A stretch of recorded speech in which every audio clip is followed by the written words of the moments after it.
to be here, but to talk about creativity is such a weird. All of a sudden, I'm like, the whole thing is weird. The setup's weird. Anyway, welcome. No, but for me, talking about when I was talking to Mary in the bathroom, and I was sitting on the toilet, and she was on the floor, so because of our power structure, and we were talking about both referring to ourselves as being sort of like border collies out there in the world, and me especially creatively. The fact that let's say if I'm working on a show, which I'm always working on a show, and I'll be more structured in a second. I just want to get this one thing out. Well, I say structure. I shouldn't give that kind of high hopes to you. I don't keep it loose. But the border collie, I can never be done with something. There's never a finished product. Like I always feel like there's two more sheep out there. There's two more sheep out there. I've got to get those other two sheep. And then once, I have to always be doing something. And I have also, and that sort of obsessive mindset and this control thing. I've just taken my self-absorption and my border, collie qualities and turned it into a career. And so I've taken sort of weaknesses and mental troubles, really, and try to form it into like, it's my process, I swear. And I have to touch this light switch 4 times. There, my process. And then own it and make it seem like a really creative thing. This is what I have to do, yes. And this wine is what helps the muses. It's part of my creative process. So that, just keep spinning it like I can. I was gonna tell you this other thing really quick too. I was on the plane coming here. That's how I like to travel sometimes on planes. So anyway, that's all. So that's my exotic life. No, I was on the plane. And there's turbulence. I don't know, turbulence is such a great, people start speeches all the time with metaphors about turbulence. Like, I realize the turbulence in life, blah, blah, but I'm gonna do that too. So there's turbulence and I was alone on the plane. There were other passengers, but I was alone, really, ultimately. And I'm always alone, I'm always traveling alone. And when the turbulence hit, the only people on the plane that weren't nervous or that weren't sort of acting like, that's fine, I'm used to it, I travel a lot, I'm still reading, were the people that were talking to other people. Like there was this couple ahead of me that just had met, and maybe it's because it was like a sexual vibe was going on, so the plane could have been crashing, and they were just like, I love to travel, me too. Maybe they were on some other flirtation high that they weren't feeling it. But how I looked at it at the time was that, wow, because they're talking to each other, the turbulence to them, they're not spinning off in their head thinking about what it could be, because they have this connection. I'm like, that's why I love theater. That's why, because it's life. If we feel like, if I got somebody else there, if I feel I'm connecting for 1 second, all of it doesn't feel so petrifying. But when I'm by myself, I just spin out into my God, you don't hear about wings snapping off, but they must sometimes. I mean, it's about time in history for another wing just to snap right off. And instead of worried about it, you know what I mean? So the connecting thing is what for me, what sort of started feeling less alone. That's my 2 goals: creativity. I should be doing this long time, and so lots of wisdom to be given. My creative process, or the things that I wouldn't say process. We said the things that matter to me are sort of, suffering matters and feeling less alone. No, entertainment and feeling less alone. Those are my 2 goals. Entertainment, feel less alone. And I hit both of those off and on, rarely do they seem to happen at the same time. But goal, lesson, suffering. Oh my God, the 3 words on here say, the first 3 words I have say alone, suffering, repeat. Oh my God, isn't this amazing? Look for symbols, they're everywhere. That's a really magical, depressing thing that just happened because it's so true. Alone, suffering, repeat. Alone, suffering, repeat. That's about the last 10 years of my life. I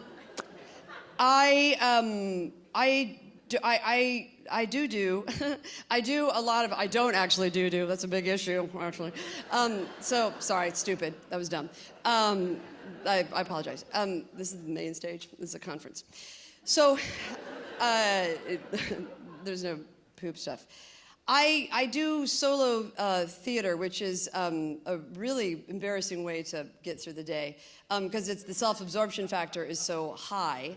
But my process in creating these shows, and I also have written some, well, quite a lot of it. I'm quite successful and very wealthy, if anybody needs anything. But yet what I love too, like I was looking at the program, it has my name wrong. It says I'm Laura Weedman, and I was just like, which is great as well, that you're never really there. There's enough Laurens in the world anyway, but process-wise. That for the books, so I've written some books, and which is so hard. I don't recommend that either.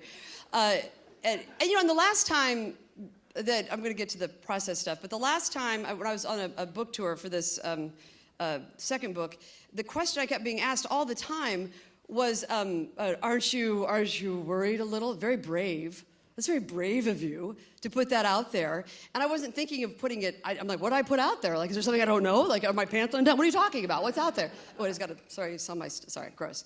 I didn't mean to lift up that high. Get that belly underneath. Anyway.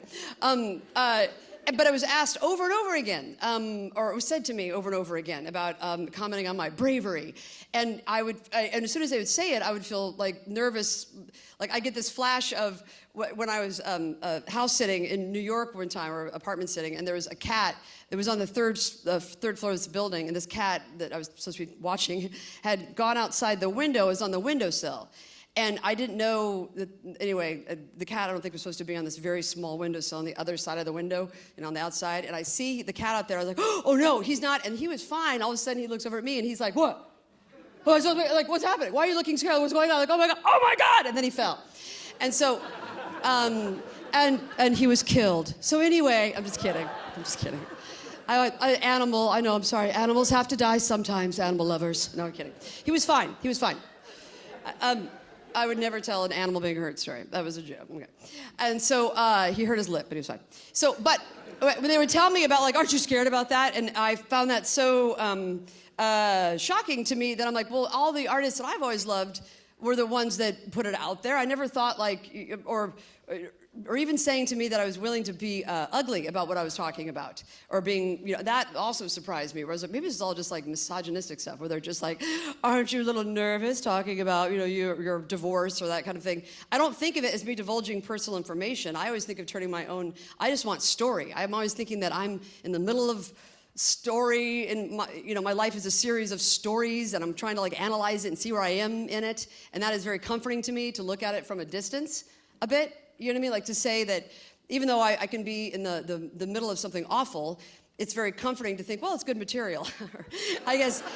And I do look at life that way, and I guess it's kind of a coping mechanism, but it's also, so no matter what happens, I do feel things. I'm not just sitting there just sort of like, I'm so sorry about that death. That's awful. I need to write down what you just said, though. Blah, blah. I'll be cashing in on this later. It's not like that. I'm, going through it. But my general process is that, let's say if I get a commission to do a show, is that they'll ask me what I'm thinking about, or what kind of, what, do I have any ideas for a show? And it will generally be whatever I'm looping in my head at that moment. And I don't mean like, I'm going to do shoes. I think I'll do a show about shoes. I mean, it's a little bit bigger than that. It's whatever is like, whatever question I'm trying to figure out is the thing that I will propose as a theme of the show, because I just want to keep learning something. I'm just passionate about learning. I love learning in life, and I also love laughter. No, I'm one of the few people. No, but I want to get somewhere. So I have this. The commodity is never which is sadly for my son and and for my credit card companies, commodity is not really my goal with my theater stuff. It's been, I live in LA so that I can make some money off of acting and doing TV and film stuff. That's so I can have health insurance and that that sometimes I can be able to buy pants or whatever. But when it in fact, as soon as you put commodity in front of me, it kind of shuts me down a bit. I know I haven't finished my process thing. I'll get to that one second. But I'm going to tell you this one thing about this. The one I was hired by an ad agency to help them come up with a story, and they were doing a special creativity. Oh my God, like this today. They're doing this creativity workshop. People from all over the world were coming in to take this workshop in LA. And the people putting it together had seen me host The Moth, the storytelling show. And she's like, well, we want these participants to create a small movie, a little short film about gender identification. And so she was asking me if I could work with them for 2 days and help them find a story and help them find a script. And I was like, yeah, I can do that. I do that all the time. And I didn't really think about, I didn't know what, anyway, I just said, sure, I can do it. And then when I showed up, it turned out I couldn't do it. And it was amazing because they wanted me, she wanted a result. Like she was like, at the end of 2 days, they need to have a script. And by the end of 2 days, I just gotten to the point where I'm like, can everyone go around the room and talk about the first time they felt shame about their gender? You go first. And they, when I went in to start working with them, I didn't even realize how much time I had. I didn't know I was on this time. Like, I knew I had 2 days, but I didn't know that I only had like an hour and a half the first day. I wasn't really clear about the time thing, because I guess I'm not a listener. And my initial thing was to get to know the people, to go around the room, to talk about about their own personal stories, and they wouldn't talk about it. And to the point where, like, the first person I asked, I go, "Can you talk about the first time whatever, maybe that you're like, oh my God, like being a girl's great until this happens, and so I go, "Can you talk about that?" And she was like, "No, I don't think I want to talk about that." And I'm like, well, I didn't mean to. Sorry. Okay. Then skipped her, went to the next person, and then the woman who I've been promised, they're like, oh, you really lean on Janet. Janet loves this. She's a yoga teacher. She's really good at talking. If you get stuck in the group, go to Janet. She's your go-to. And Janet was having none of it, like, because I went to her and she was like, I kind of feel like I'm in group therapy right now. And I was like, no one's talking. No one's willing to talk. And that's how I work, is that we were going to go from some kind of personal story. And they were like, we just want to write a script, and it needs to be virtual reality. And we want to get it done because, it's going to be on Vimeo. There's a contest, and we need to get this done. And as they're talking, I was like, I'm the wrong person. I'm the wrong person. I've been hired, and I didn't know what the expectations were of product. And even though I do have to have, time is so tricky. Because time, I will say to people when I'm teaching, I'm like, I have a deadline. So that's just, so when you know when to stop, and you have something you're working towards. But also, having too much time can be, awful as well. But I didn't know the expectations of, like, trying to get the script done. Because for me, I need to search for things and dig for things, and it takes a while. And it's not and I like to think that there's going to be surprises when I'm working. Like, it's going to be some kind of, like, the unconsciousness is going to, like, expose itself or something. I want, like, in fact, I secretly, well, now it won't be a secret anymore, I'll tell you. But I will say to myself before I start working, I'm like, I want to be completely surprised by something. Like, have some kind of, like, and I don't, I'm reasonable. I know I'm not like a big genius. I'm not sort of like, I want to find out this whole thing about physics. See, that's as dumb as I can. I'm so dumb I can't make a joke about physics. But as I start to work, I will sort of set an intention, if you will, with a candle and a cat burning. No, I'm just kidding. Sorry that cats got hurt again. That I will set an intention of, like, I think I may know this story. Like, let's say I'm going to write a show about my divorce, my favorite topic, and then my divorce, and jazz hands divorce. I know the story so well, but then I'll think, no, I want something to surprise me. I don't want to know the ending. I want to be, is like sort of comfortable in the mystery of it all is a huge part of how I work. And that is not a great thing when you are hired by an ad agency to get these people. Because I'm just like, we don't know what the script is. Let's just give it another day. And they're like, oh, you're fired. And so I tried to get out of it. Like, I went up to the woman who hired me, and I go, I don't think I'm the right person for it. Because I am so much more about I need a day of doing some exercises just to be present. Like, just to get them to stop. Because they all had just met each other. They'd come in to do the workshop. And so everybody was sort of like, there were all sorts of dynamics going on that I wasn't aware of, where there's like whatever. You know how it is when it's a new environment. And I needed to get through that first. I think first we need to talk about, I need to know where people are at, what they're thinking. We got to do like a little check-in. And she was just like, oh my God, you could tell too. She's like, this is not what you seem like at the Moth. At the Moth, you seem like you know what you're doing. And then I was panicking because money was involved, because I was sweating. I was just like, do I still get paid or no? Probably not, right? Okay, cool. because that was a huge attractive part of the whole package, was how much they were paying, and it was so much money. Now I understand why. They wanted a product like that, and that's why I don't have a lot of money. Is that I don't tend to be in those situations, because I'm artsy. I'm artsy, fartsy like that, where I'm like, well, and I don't mean that I like for shows here. I don't show up and go like, oh, I'm sorry, I just haven't really come up with anything. I just need some more time. Sorry, bye, Chris. Like, I'm not a dick like that. But it was hard in that environment but after that was done, it was embarrassing because the people in the class or the people in the workshop were mad at me.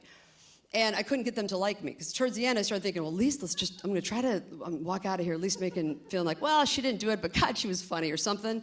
And I didn't get anything. They were just like, if anything, they're like, get her out of the way so we can get someone in here who's going to get us a script and we can win an award, And, we came here from people flew from all over the world. So I walked out of there a failure, and they didn't have a script, and I wasn't able to. And in fact, I would come up with ideas. They just were like, write the script. Stop talking, asking questions, and just write the script. So I walked out feeling like shook up by the adult failure mode, which is so much worse. The older you get, the more you're like, God, this is really humiliating. Like, maybe this is the end for me. Take me out to pasture, and it really feels that way. It feels overwhelming. I have this idea of the failures that when I walked out, I was like, okay, I want to know. I think I could have done that job easily, because I could go get a book right now at any Barnes & Noble or sorry to mention that name, so close to the king of all. But let's say I could go to a store right now and get a book on how to write a screenplay, the steps, and I could have done that in a second. I could have gone in there and bam, bam, and like, thank you for my paycheck, and everybody's going to Hawaii. Like, it would have been great.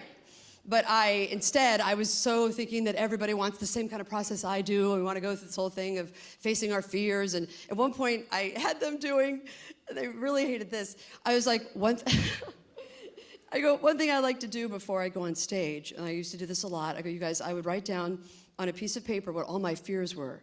And I write them down so that they don't sneak up on me. Because what happens is, when you fake it, you're ambushed. That's what I've found. Like, if I act like I'm, it's like being a closeted gay male.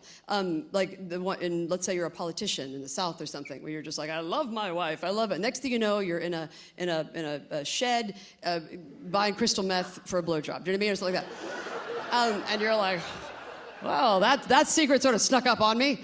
And so if you're not honest about who you are, you know what I mean? That's all. So about your fears. So I'm telling them to all write down their fears.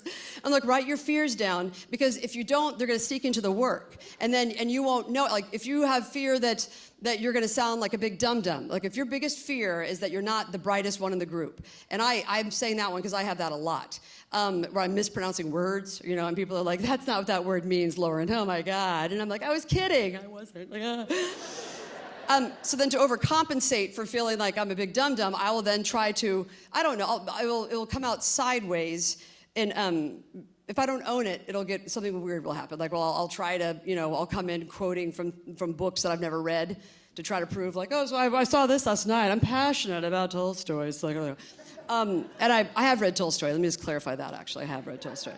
So I was having them write down their fears, because I think that's such a great way, and they wouldn't even pick up their pencils. They were like, they weren't going to do that either.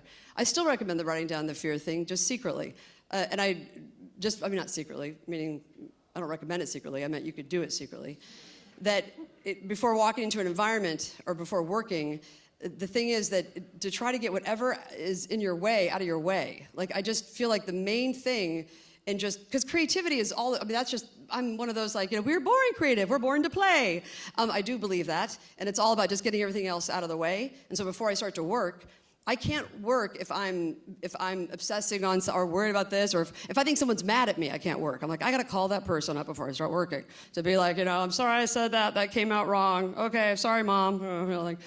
And then go back to work, because it hangs heavier, it gets in my way. I have to get all those voices and all those things out of the way. And that's kind of like it's like Anne Lamott writes about that all the time. Like taking your little voices or the negative things, and you pretend they're little mice, and you put them in a jar and you smother them. Oh, another animal was hurt. Oh. Oh Jesus, I really do ramble. I was going to say too about my creative heroes that I have, and I was realizing when I was thinking about the people that I love are the ones that are the that look like a mess. They're never meaning that you see that they're going through it, that they're like for instance Lucinda Williams, who I'm a big fan of, and she's a train wreck, you know. She's just like, and she comes out on stage, and sometimes she doesn't know the lyrics to her own songs, you know, and she's reading them off and saying like that, and just like, hey, and just so can't look at the audience for a while. And people are like, oh, she's not really a good performer. And I'm like, she's an artist. Oh, she's going through it. She's going through all this hell, so we don't have to. Thank you, Jesus. I mean, she's, you know, doing it for, and I love the people who are like, God bless them, going through. In fact, I heard her being interviewed on NPR at some point, and the interviewer was like, well, so you're 63 years old, and you're married to your manager. I mean, are you comfortable in your own skin by now, Lucinda? And she goes, I've never been comfortable a day in my life, man. And I'm like, amen, sister. Turn it into an art. That, and I also, Frank Gehry. I love Frank Gehry, the architect, because he's such an art. Like, I remember seeing a documentary about him long ago, and he was talking about the embarrassment of some of the buildings that he's done for money. And I found that so comforting to hear that he's these buildings that are left there for everyone to be like, oh, look at your shame. Oh, look at your failure. And that's how he felt like because Sidney Pollack was doing a documentary with him and Sidney, his buddy, and they were driving around looking at his buildings, and like Sidney's like, there it is, you know, and he's like, oh, keep driving. And the idea that this man, when the documentary was made, I think Frank was probably in his maybe close to 70, or he was an older gentleman, and he still is sounding like a 20-year-old about just sort of like, I don't know what I'm going to do on this project. You know, Barcelona has big hopes. And he sounded, and I was like, my God, he's got all that money on and all that expectation, and he still is sounding like an artist. Like, how does he do that? How does he still like this is, and he was saying too, and the way he was creating the buildings, he was like taking a piece of paper, wadding it up, and just like throwing it on and seeing how it unfolded. And I was like, that's his work process? Like, I thought it was a bit more, you know, convoluted than that, or something that would make you go like, well, I could never do what he's doing. You're like, I can throw a piece of paper. But I found that has stuck with me. That I saw that documentary years and years and years ago, and it stuck with me just also because he was saying how every single project he worries about his failure, and he thinks this is it, and the expectation of the past, and all that stuff. And I'm like, God blessed, do I have that?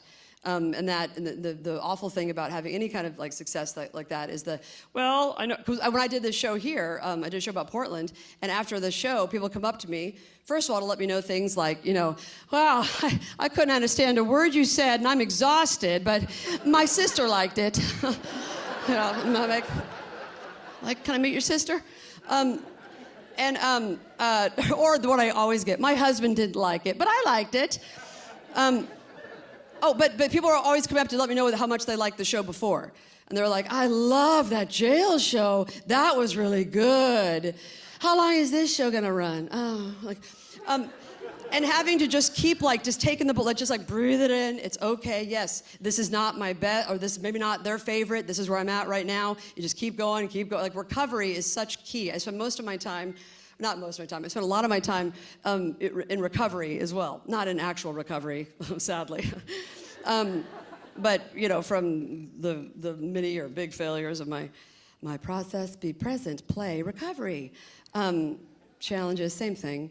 My main question right now that I'm trying to, like I said, when people come to me, ask me if I have any ideas for something. And it's great when they have an idea, like for Portland, they came to me asking me if I want to do a show about Portland. And I thought, well, I'll do that, and I'll get my ass kicked every night, because people will be like, oh, hello, from LA. Oh, what are your insights, LA? You know, and I felt the same way. I felt just like the Willamette Weekly did, where they were like, oh, great, Laura. And so, but every time I get negative, when I get negative stuff, which I will seek out, I'll go look at mean things people are saying about me, because it's like the womb to me. Like, they're sort of like, oh, they hate me just like me, good night. Like, and so I definitely am a fan of that. And I used to tell people, like, you know, well, anyway, I try not to go down that rabbit hole too much. Am I having a blackout, or the lights changing? Okay, they're changing, right? You never know. I always have that fear of like, oh, this is going to happen on stage. I was there the night she had the stroke, or the day. Yeah, that's why you got to go to conferences. You never know what's going to happen. I was there. Yeah, click, click, click, click, click. Click. Whose camera goes click? Huh, Grandma. What the hell am I talking about? Oh, and they came to me about writing a show about Portland, and I thought, well, I'll go out there and I'll gather material, which is easy in the city, and then I'll find a story because I want a story. I want to know a journey. I want to know that otherwise it just makes life so awkward and not about anything, and just about kitchen renovations. It's just about nothing. So I want to be storied. I want to know there's something to happen, and that I couldn't find this story.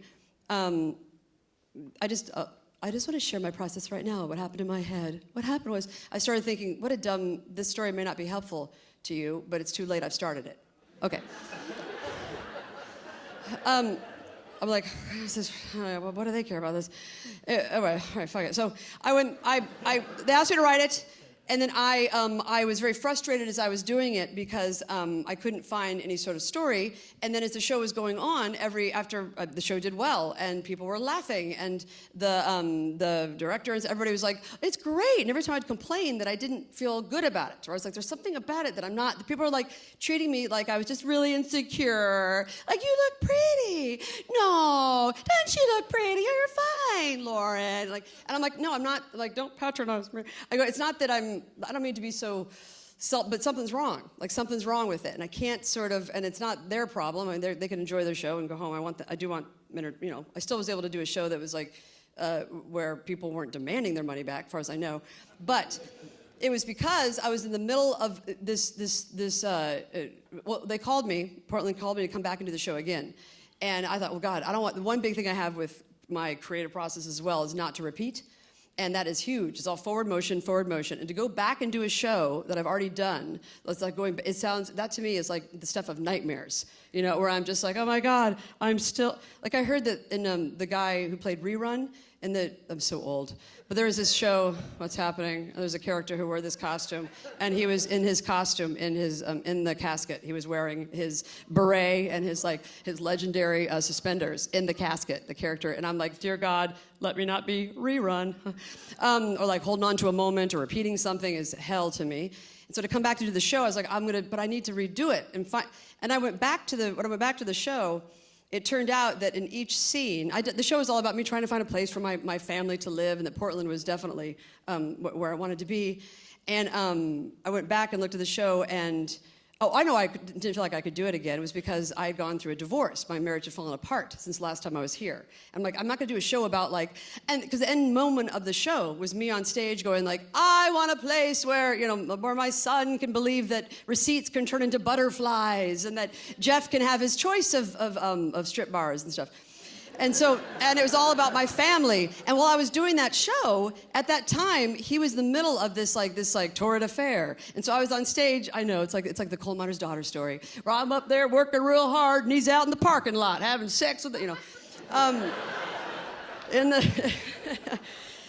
but it felt that way, and I was like, oh. So then I said, if I do when I went back to rework the show, in every one of the scenes of this first round of the show, the first version, there were little clues of what was going on in my life that you could not have told me. I would have never believed in a million years what was going on with my husband at the time. I would have thought that. I mean, I was like, why would he cheat? I mean, look at me. Like, I was like, not look at me, but I was like, I gave him an iPad. Why would he cheat? Exactly because of that. I'm just like, did you get it in the mail? That's for you. I'm never there, blah, blah, blah. So I go back to look at it, and I'm like, my God, the entire show was full of, the story was in the show, and I didn't know it. There was a story that I couldn't recognize, and I got I'm so crude. I was gonna say, I got such a creative boner for that. Sorry, gross. Jeez. I know, totally. That's why people come up to me and they're all rough with me. I'm like, why are you punching me and talking in that crude, language? Don't offend me. And I'm like, cocksucker. But I'm like, don't be like that with me. I'm a lady. And then here I am being gross. But I got so excited to know. I'm like, that story was in there. So, and then everyone else is like, I'm sorry what happened with your husband. I'm sorry. I'm like, no, but that's so amazing that there's always story. It's about digging to get it and the process. And it was so painful because that whole run of the show where it felt wrong. And now I get to do it where I can find the story. And then it's like, I found, and that was awesome. All the sheep had been herded. And I was like, wonderful. And that feeling of, lasted about 3 months. And then I'm like, oh, God, a sheep got out. I'll be right back. Okay. And then I'm back again, like, creating the next thing. That sort of, I hope that had like a beginning. See, I'm like, I hope that had a beginning, middle, and ending. Did I learn something? Was the hero on a journey? It's right. I'm not like, am I okay? It's really all right. So let's, I like the Q&A things. It helps focus, I think, as well. Do you want to do the Q&A deal? That's right. When I say so, I'm ready. I'm just kidding.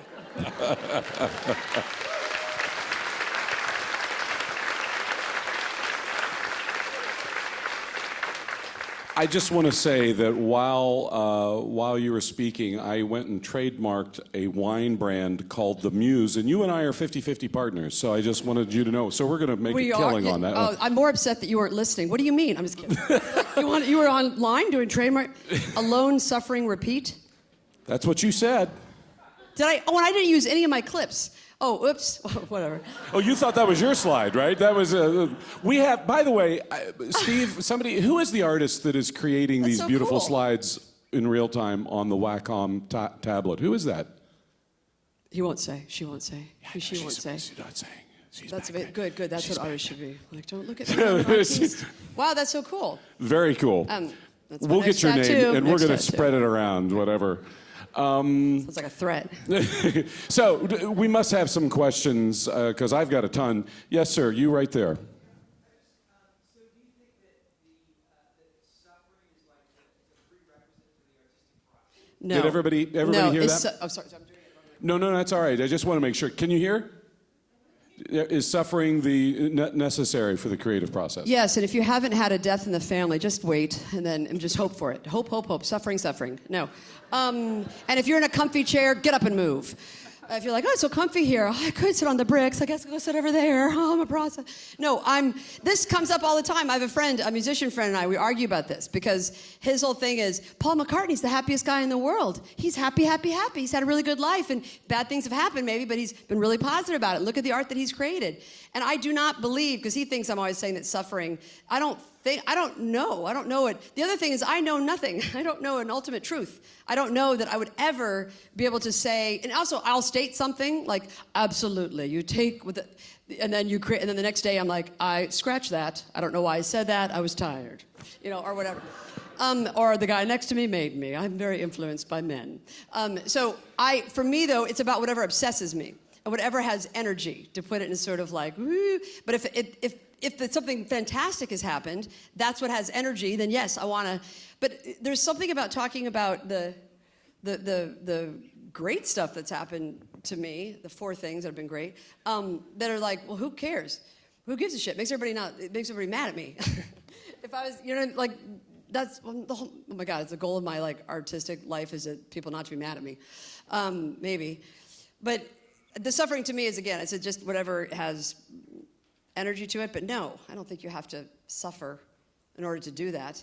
It's being human to me is taking each thing that comes up, like always being challenged by something. So it's more about challenges and answering something. And I like to have a question that I'm trying to solve or trying to get the answer to. I like to have something that I don't know the end to that I want to figure out, like a scientist, but super self-absorbed and more like, an Oprah version of scientists. Where I'm just like, why am I lonely everywhere I go? Like right now, my big question is, because the Buddhist thing is always like, get out of your story. Don't flip out in your story. You know what I mean? I don't go into why. Anyway, they always say that, and I'm like, that's a good thing to do. It's peaceful not to immediately go like, oh, this always happens to me because I'm the one who's always alone, or but then I think, well, no, story is, we're always in story, though. Like, I do believe in the hero's journey and that we're in a myth we're playing out. But they say, so I always have something that's like, I want to crack the code on.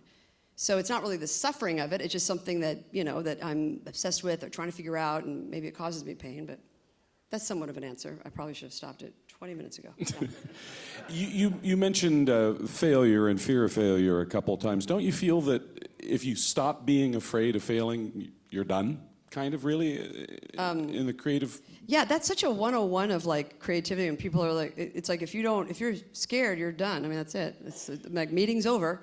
You know, like if you're not gonna be putting it out there. Like I had this, when I was teaching, there's a woman who was talking about how she wanted to do a second solo show, but her first one had been so successful, she was worried about doing it again. And every class was her talking about how she was just crippled by the idea of doing another one about dating when her other one had been about living under Taliban rule. Like she was like, how do I follow up like something so fluffy with it? And finally, I kept trying to figure out how to help her because she was so stuck in that. And finally I go, just don't do it then. Okay, and then she was like, what? And I go, you don't have to do it. You don't have to do it. You can just don't do it then. Like if you're just gonna keep, and I didn't say it like that. Like, well, then don't do it then. If it's so hard for you, then forget it. Like, get out of here if you can't do it. But it came to her. I was like, but it's true. If she's just gonna keep, like, there's no going forward. Like I can keep analyzing water, but it's like that's the fear thing is all. That's all the creative process is to me is trying to handle my head and stuff I'm scared of, and then figuring out how to deal with it. Like if I'm worried about people's like this next show I'm getting ready to do, I'm worried about my age and I'm gonna get tired on stage and sweaty. And I sweat all the time anyway, but how am I gonna do, like I'll get obsessive about like, what if in the middle of the dance I feel like I'm gonna throw up? Like what if I'm really like, oh Jesus, this is a medical emergency. Then I've gotta find a way to deal with that where I'm gonna create the show so that there's either I make that to a joke or that I have to actually work, or I guess not dance so much. Oh, the loss to humanity. Okay. Thank you. Question? Yes, ma'am. You right there. Hey. I was wondering how long it took you to kind of get where you are and become successful, and if it took you a while, what motivated you? What got you kept going and kept trying, like so that you don't just give up? I did not think, I have to say that this is probably, I never thought like, someday I'm gonna be like, you know, wait till I show Jamie Betley of Indianapolis, Indiana, like, oh, how dare he push me in the pool and say that I can't do anything. Like, it was, I just kept doing what I was obsessed with, which was theater, right? And because I was talking about with Mary backstage, I got an email one time when I was performing here from an actor going, how'd you get into Portland Center Stage? I'd like to do that. How'd you do that? And I'm like, it's no formula. Like, I just, well, let's see, well, how'd I do that? Let's see. First, I was adopted, and then I had this really fucked up relationship. Like, I had to go, I'm like, just have this, not to suffer, not to have to suffer.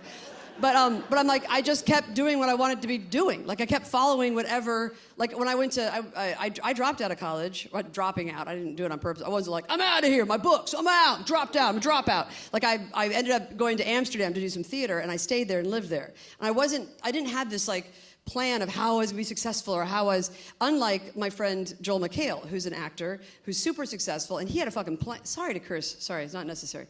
He had a plan. Like he said, I want to be a Hollywood star. I'm going to work out this way. I'm going to get this haircut. And he's also charming as whatever. And he's talented. But I remember listening to him come up with this plan when I was working with him in Seattle. And I was like, that's not how it goes. You just have to keep following what you believe in. I was like, oh, he'll never make it. Good luck to you, Joel. You know. Now I see him, and he's just like, hey, Laura. I'm like, Laura, it's Lauren again. So this success thing is about continuing. It sounds so corny, but I just continue to do what I want to do. And I don't have the success that my friends have in the sense that I don't have money. Like that, it's a real, I've had to really come to terms with the fact of commodity and art.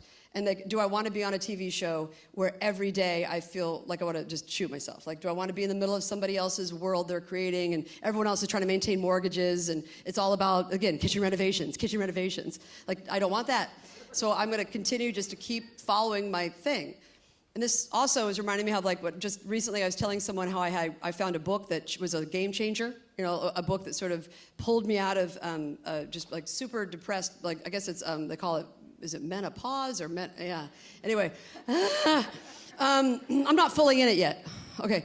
Anyway, so I was depressed and I went to Powell's and I found a book and I was telling people how this book had changed everything. I was like, it was like J.D. Salinger when I read that. It was a real, and a few people I told, I would tell them that and they go, what book is it? What is it? What is it? What's it called? Could you say that again? And I got texts like, Lauren, I lost the piece of paper where you told me what book to get. I want to get that book. And I'm like, no, that's for me. That was my thing. That was my path at the time. I'm like, go find your own damn book.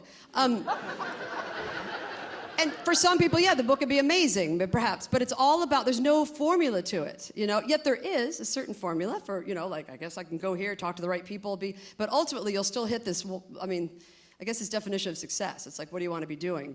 And for me, I just wanted to be creating all the time. And I wanted to be in a world where I could create and I could play characters that weren't just like, I'm your next door neighbor, I'm disgusting. Blah. Like, I wanted to be a woman to play different kinds of characters, not, so it took me, the TV thing is what changed things, because then people can see me on VH1 doing these like I love the 80s in 3D, like those like commentary talking heads. They could have seen me for 2 seconds and people are like, oh my God, I just want to say that you're amazing.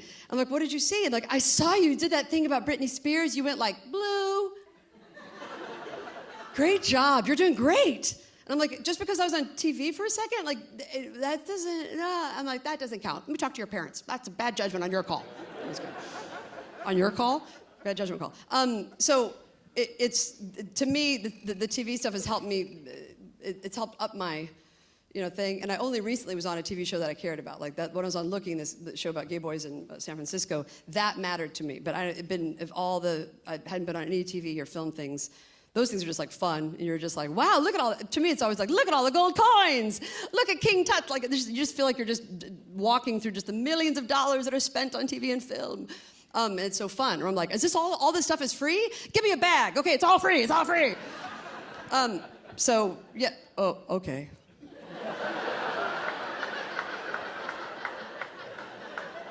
Fair enough. Was he just like, she's not even referring to me. She doesn't look at me one time. She just takes over. I thought she wanted a Q&A. Do you get mad at me because I'm just too like, blah, blah, blah, blah? I'm done. Exactly.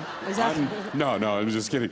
I just found out what? that Steve Galen, the chairman of the board, misspelled your name purposely to give you some material. That's hilarious. Oh, Steve, well, I'll purposely be asking for $2,000. It's in your writer, right? Yeah, but I have to say that I do like that whole thing, because what happens is every time your ego goes like, oh, hello, and people are like, hello, Laura Weedman, and I'm like, oh, that's not my name. And then I'm like, who gives a shit? Like, who really cares? Who cares? It does not matter. It truly does not. Though, I'll talk to him later. Yes, you right there, man.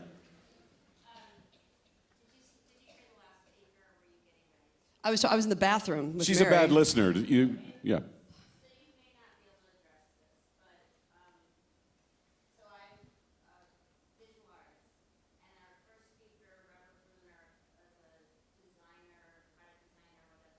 I could tell by his outfit. I'm like, he's a designer.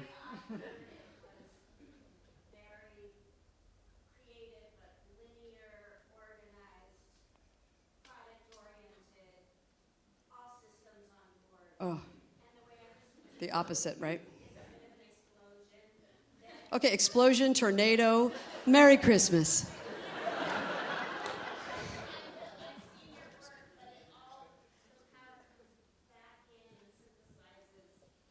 That's why I think I like story, containment, yeah. What I'm wondering is if there's just two completely different paths, professions, identities, or where there's actually synthesis besides maybe obsession or fascination. Like besides like drive, are these just two totally different paths? No, I mean, I work with people who help me focus it in. Like basically, and also I have different states. Like this is not let's say I was going to do I could write a speech or I'm like, I could do better. I just need another month, that's all. I was asked last minute. No, but like when I'm working on something, in the first like just gathering material, what I do is I just let everything go out. Everything's allowed. And I've been indulged. That's the problem too, is that people have been like, no, let her talk. And so then I'm like, oh, they like to hear what my thoughts are. Blah, blah, blah, and then people are like, oh, somebody told her too early on that she was interesting. So because of that, that's my beginning process of just letting sort of as if every thought is some like pearl or something. But I let it all out, and then I shut the doors, and then I'm like, oh, hi, you were in my class. Okay. And then I shut the doors, and then go into, and then I want, the structure and the organization. That's why I work with the director. I work with different creative types, and we come together. And yes, it's really stressful for those around me a lot of times, because the stage manager is just like, so you are going to walk in that door? And I'm like, if there is a door. And they're like,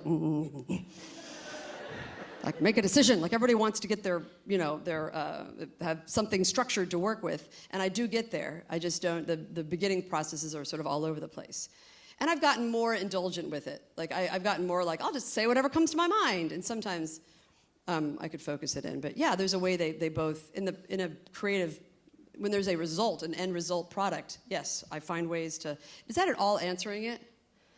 And you're like, no, it wasn't. Okay, but I understand we got time. Well, in I'm reality, not sure, maybe I didn't understand the question completely because I think I mentioned I'm not super bright. Right? You saw how he was dressed. You see how me. I'm just like. well, and that's one of the beautiful things about this conference is getting all sorts of extremes. I mean, All different types of people have all different types of ways of doing things. Organized people like Robert Bruner and complete crap shows like Exactly. Lauren here. So I like mean, you're like, and the difference is, listen, yes, I am a bit more of the tortured, like putting it all together, making art out of the disaster of my life, and like yes, if you put us next to each other, I suppose you'd want to listen to his advice perhaps a bit more, but it's